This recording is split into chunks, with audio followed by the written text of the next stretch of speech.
So, hello guys and welcome to this week's tutorial. In this one I'm going to be showing you how to make this really cool abstract virus image and how to make more of them with this technique. So, let's get right into it and I hope you guys enjoy. So yeah, let's go. So, I'm going to start off with an empty Blender scene. So, I'm going to select all and delete everything. I'm going to Shift A and I'm going to add in a icosphere and then I'm going to tab into Edit Mode, right click, subdivide, open the subdivision panel and over here and add 3 subdivisions. And then shade the smooth, then go in here, add in a surface modifier, and put the render at 1 and the levels in the viewport at 0, because for now we don't really need lots of geometry. And Shift D this, grab it on the Z, bring it up a bit, delete the subdivision and scale it down to something like this. So scale it down a little bit, and then go into the particle systems properties panel, and let's add in the particle system. What we're going to do here is we're going to give our emission number of 200, end frame at 100, and our lifetime at 100. So this is going to be how long our particles are going to be emitted. So then we can go into the physics, no, not the physics, my bad, into the velocity, give ourselves a velocity of 1.5, so now we can see we move out a bit more. And then go into the render properties, render as path, give ourselves 100 frames just for the heck of it, and we can go into the field weights, turn off gravity, and you can see that everything's spreading around. So what this is going to do is let our particles spread around, and go into the viewport display and turn up the strand steps to 6. So that's going to be how many strands we're going to have from our hair. So you're going to see what exactly I mean in just a second. So basically that's done, except we need to add ourselves a full lifetime randomness. So the lifetime of these particles is going to be more random. And yeah. So now let's add in some force fields. So if we go into force field, let's add in a turbulence. Grab it on the Z, bring it up to here. Go into its settings and increase its strength to 2, and then Shift A, add in a force, give it a strength of -2, and as you can see now, these are clipping in through our sphere over here. So let's give it a collision physics modifier. So we go into the physics properties and add collision and give it a friction of 1. So now we can see the little balls are not going through it. Let's go back to our particle settings and Shift A, add in another type of force and give it a vortex. So grab it down on the Z and bring it down here. Go into its settings and give it a force of 0.2. And then we need to change the force, not the force, the animation on our force field, the main one that brings everything down. So what we're going to do, we're going to go into the transformation tab and insert a single keyframe on frame 1, so insert a single keyframe, and then on the last frame we're going to put it down to -9 or something. Okay, and now we're going to see different type of movement, and they're going around our sphere. So this is going to give us really nice strands in just a second. So what we're going to do is go back to our icosphere over here, and we're going to go into its cache settings and just press bake. And now you can see these really cool strands. Okay, what I'm gonna do is, because I don't like how they're all going through in this way, I'm gonna turn down the strength of this vortex to like 0.1, and I'm gonna give on my particle settings, I'm gonna delete the bake, and I'm gonna give myself velocity of 2 on the normal, and then press bake. So this is a little better. Maybe I'll move down this vortex and maybe move it a little bit more down. So I want them to spread a little more. So delete bake and bake again. Delete all bakes, bake again. So something like this looks pretty good to me. Let me adjust it on my own for a second here, and then I'm going to come back to you with the finished settings. So all I changed is I've moved down the vortex a little bit more and increased the velocity to 3 in the physics over here. So yeah, so in the velocity I turned it down to 3. Okay, and now let's convert what we have here into a mesh. We'll go into our icosphere here, press convert. So now we have this mesh on its own. And delete this particle system because we don't need it anymore. So get rid of it. So now we have the separate particle system and the sphere. And let's just move all our force fields out of the way. So move them into new collection force and just disable it because we don't need them right now. Okay, so we have this, and now I'm going to press F3 and convert to curve.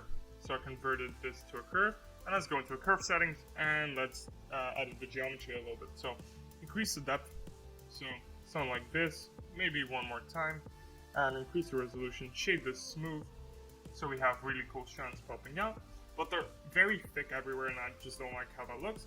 So what we're going to do, it's a really cool trick. You add in a Bezier curve, grab it on the Y, and go back here and choose the taper object as Bezier curve. So now you can see it made everything a little thinner, but we don't want it to look like this.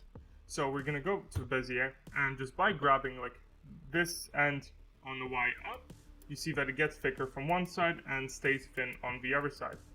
And let's make it thinner on this side. So something like this. So now we can see we have really cool stranding that looks amazing in this case. So now let's just get into lighting and shading, and yeah, and that's going to be our image. So select all of these, and I'm going to control T and point into the strands. So we have now one object, and now let's go into front view, Shift A. I'm going to add in the camera, Control Alt 0, grab it down here, give myself a focal length of something like 85, grab it, pull it back, rotate this on the Y, grab it, pull it up here, to Shift A, I'm going to add in plane, grab it on the Z, move it down, scale it up by quite a bit, and scale it up a bit more, like this, tab into edit mode, press 2, shoot this on the Z, and I'm going to give it bevel, increase that to quite a bit, give me some segments, maybe a little bit less on the, yeah, that looks good.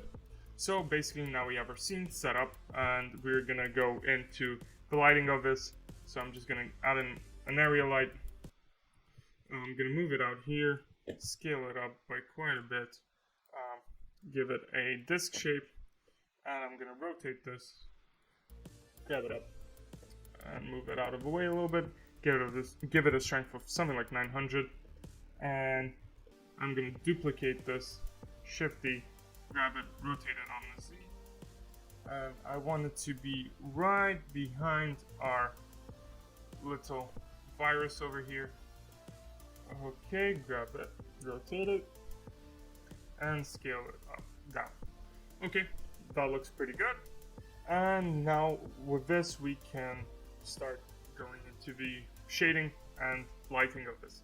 So let's switch to cycles, go into our front view, go into rendered, and yeah, we've got this. So let's go into shape. And for now I am going to work in the material preview, but then we're going to take a look at it in the proper cycles. So what I'm going to do is give this a new material, and I'm going to give it a little bit of subsurface, so like something like 0.2, give a subsurface color of like, make it a little bit pink, and yeah, let's add some nodes. So let's give ourselves a bump node, so get that bump, plug it into here, and Shift A, add in a color amp, Shift A, add the color amp, god damn it, let's go, plug that into here, and yeah, let's now add in a noise texture. That's what we need. Plug the color into the factor, and then press Control T. If you have Node Wrangler enabled, this is going to give you this node setup. If you don't have that, go into Edit and then press Preferences and then click Node Wrangler, and it will give you your thing. So click the object into a vector, And yeah, basically we're getting this kind of pattern. And then plug this color ramp also into the roughness. So we're going to be affecting the bump and the roughness with this. So I'm going to take it down, move it in a little bit into here, move this up. So let's take a look at this. Make this black gray and make this white completely black. So we're going to switch them around, something like this. Maybe bring it up a bit. And let's increase the scale on our noise, so bring it up to something like 12. Put the detail to like 11 and the roughness to 0.6. So now we've got this. Okay, but I'm just gonna make it a little bit softer, and yeah. And I'm gonna make this ease. So basically what this is gonna do is make our bump a little bit softer, and basically there's going to be a smoother transition. Okay, let's add some color to this. So what we need to do is add in a color ramp, plug the color into the factor, and plug this color into the base color over here. And let's give us a blue color over here. So make this nice and blue, and let's move this one up a bit. Let's make this B-spline, so we still want another smoother transition between the two colors. We're gonna have 3 over here, but for the sake of, let's say, 2 colors. Now let's bring up this, make this a nice red. I'm gonna move this in, so we're gonna crunch this in, crunch these 2 colors in together. And then let's add another color into here, so another darker red, basically black, somewhere here. And let's make this one a little bit more blue. Something like this. I'm liking. So let's just crunch these in the way we want.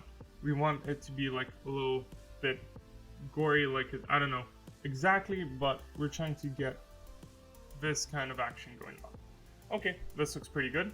So let's take a look at this in rendered mode. So it's slightly transparent, and we can see through it a little bit, and it looks pretty cool. So what we can do now is start giving a cool texture to this ball over here. So if we give it a new material, this one is a little bit more complicated, but it gives you an amazing result. So let's go back to material view. So let's pull this out, add in the mix shader over here. So we get this mix shader. We can add in a emission, but we're not going to plug it in yet. We're just going to keep it there so we can use it later. So with our principal BSDF, we're going to start doing some work. So let's get a color ramp, plug the color into the normal. Let's get in a bump.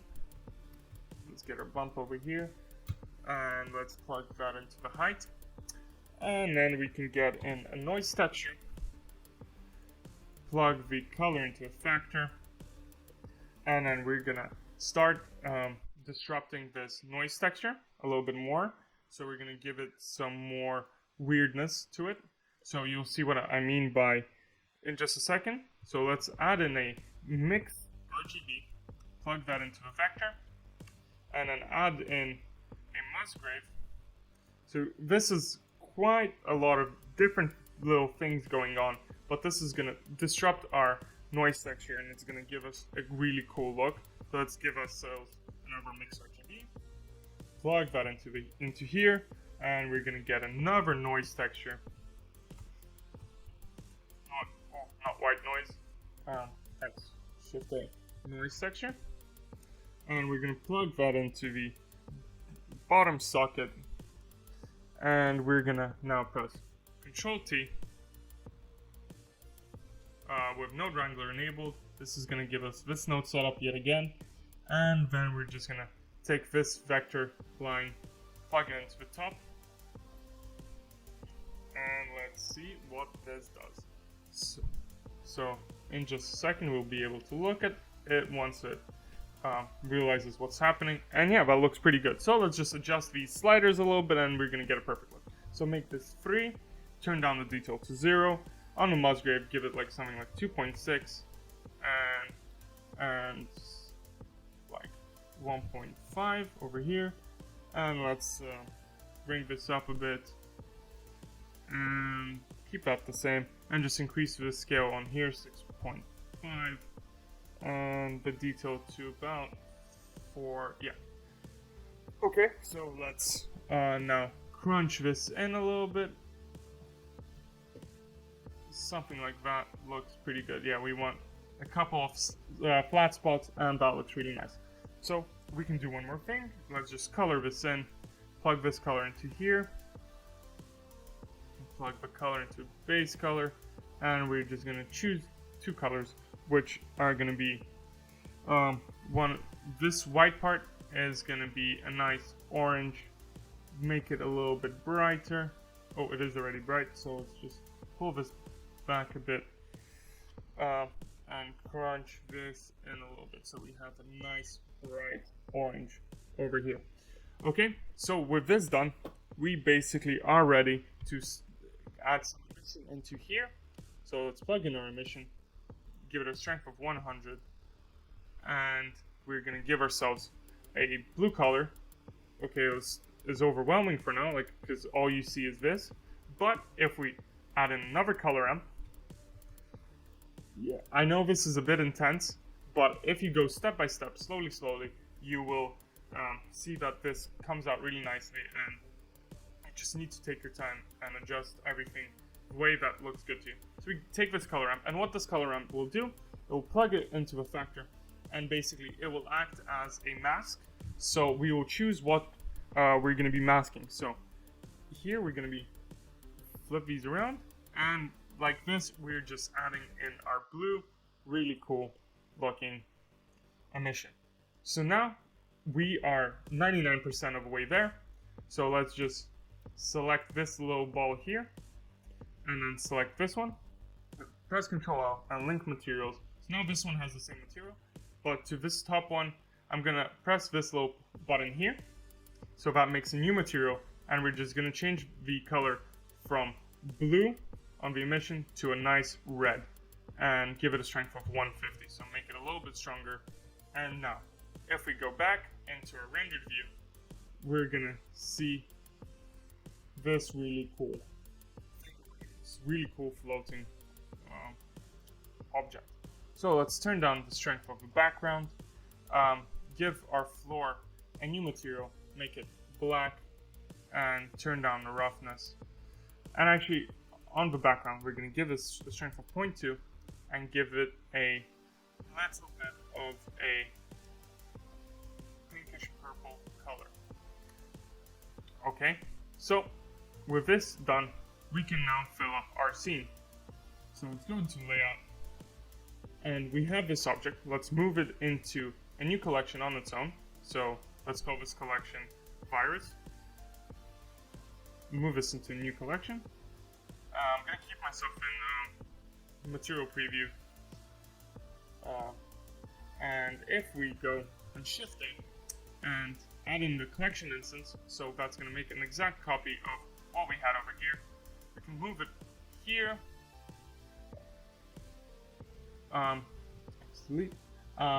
We have to also move into our collection over there. We have to move in these objects, the icosphere. So now if we add in the collection instance, my bad, we can grab this, and now we have an exact copy of what we had over there. So we can rotate this. I'm going to rotate it on the Z a little bit. And yeah, I just want it to look a little different. I'm going to grab it on the Y, bring it in closer, and grab it into frame. So this is going to be a little bit this thing, but just out of focus, but still in our frame. Ooh, I'm going to scale it down a little bit. Something like this. Yeah. And now I'm going to duplicate the... No, actually, I'm going to add in another collection instance, and I'm going to grab it here, rotate it on the Y, scale it down, grab it on the Y, move it back. somewhere around here. So it's out of focus, but still there. And then I'm gonna grab this down a little bit. And yeah. So now let's look at this in render mode. And we can see that these objects are a bit too far in a sense. And we can't really see them really well. So we need some lighting. So let's add in another lamp. So I'm gonna duplicate this one, rotate it on just on the X to 0, and the rest to 0. So basically straight down. And I'm gonna grab it over here, and I'm gonna give it a strength of 1000. So now everything should be lit up completely, and we're gonna have a much clearer view of what we have going on.